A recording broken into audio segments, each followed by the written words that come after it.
Chris Mason, a chance to have a little bit of a chat at the Modus Super Series, a concept you've been part of from the beginning. But what I want to focus on today is actually what it's done for you in terms of playing, because you came here, didn't you? Not quite sure how it would all pan out. Well, you tell us, how did it pan out? How did you feel? Yeah, I mean, I did put a lot of work in coming into it. Certainly a lot more than I did going into the World Seniors, and I felt okay. I'd been playing some really good stuff. I practiced with a couple of really decent players, and I was sort of tracking my numbers and seeing where we were only playing best of threes, winner stays on, but it was at a good level. So I knew sort of where my own ceiling was and what I was capable of. But what I didn't expect is the nerves. And yeah, I was match one, day one, and I could see my own hand shaking, and that's horrendous. How long had it been since you'd thrown a dart in front of a TV camera? 13, no, yeah, 12, 13 years. I think my last one was, what year did Nico win the... 2010. Yeah, so 2010. I lost to Alan Taburn in round one, and I'm pretty sure that was my last time under the lights, and certainly in front of the cameras. And yeah, it's totally different than sort of doing the media stuff. I've never been nervous of that, but yeah, I was nervous. But I always say that's a good thing, because you're nervous for a reason, because you expect and you know what's in there, and then it's just all about trying to get it out. Yeah, as a commentator, as a pundit, you're a man who's never scared to tell the truth, give your opinion.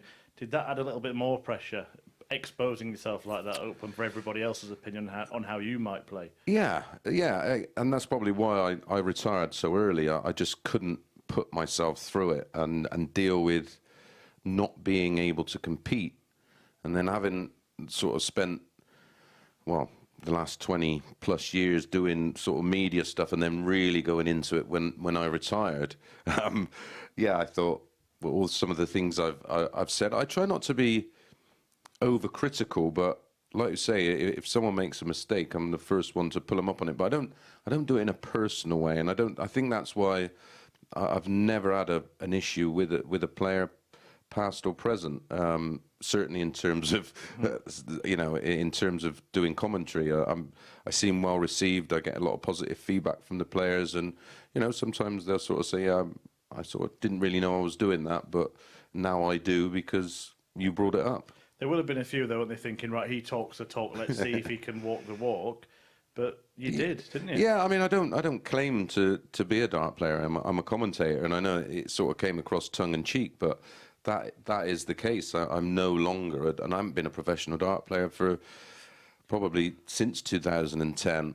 But you never sort of lose the ability to play. It's more whether you have the ambition and you're able to commit enough and dedicate enough to it. Well, once I sort of accepted the invitation and I knew I was going to be here on TV, online, I thought, oh no, don't go up there. And I had plenty of notice. So yeah, I worked my socks off. As hard, I prepared as hard for that. Don't get me wrong, I did sort of compress it down, but yeah, sort of 4 or 5 weeks, I literally was doing 3, 4, 5 hours a day. Was there a worry that once you got on the stage that competitive edge, that fire in the belly might not be there anymore? Yeah, and I didn't want it to be. I wanted to... What I've learned from commentary and watching so much darts and watching so many great players is how they deal with those moments. And they've taught me, I wish I had this knowledge now 30 years ago, but that's typical of life, isn't it? And especially sport. So I wanted to try and play with a smile on my face or pretend to look like I was enjoying it as much as possible, and that really worked for me. That was sort of an element to my personality and my game I never had, and ultimately it's why I won, I think. There were a few moments that week: the 10-darter on the bullseye, the 9-dart shootout, obviously the winning moment. Is there anything that you look back at, or just at the time, that you felt, yeah, I'm back, this is me? Yeah, I think my game against John Walton, where I averaged over 100, but that's sort of like a benchmark nowadays, and to do that, so far after being a player, that was pleasing. There was, I got a good win over Conan Whitehead, who went on to ultimately win Champions Week. That was a great bullseye on the 132, and yeah, there was a lot of good performance. I was losing a few games, but ultimately my numbers were high. I was still capable of hitting lots. I think I hit 40 odd 180s in the week. Yeah, there was some great, and not only that, it was great to see so many old friends and so many old sparring partners and players that I've sort of locked horns with over the last 30 years, and it was a great bunch of lads over the 2 weeks. I really enjoyed it. What did winning do for you then, as a person who said you're not a dart player anymore? Of course, quickly came the invitation to the World Seniors Championship.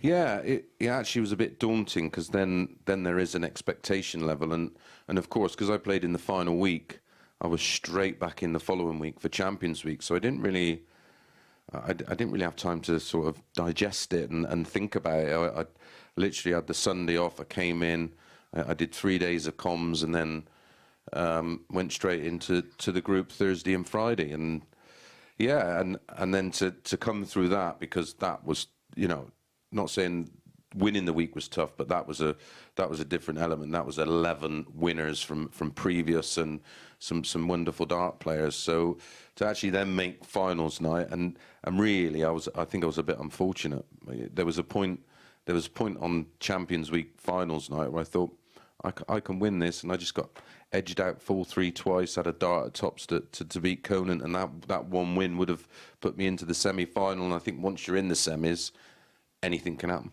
Well, one question remains, and it's the obvious one. Are you going to give it another go? Yeah. I was really disappointed with the World Seniors, but as much as I planned for that, so much happened. There was so much work that came in, and I was doing so much travelling, and I just went into it totally undercooked. So yeah, I think I'm going to be playing in Series 4, and then obviously I'm playing in the Masters in Yeovil at Westlands, in the World Seniors Masters, and then we'll see how that goes, and then I'll make the decision after that. Come back as well and truly on. We'll look forward to seeing it.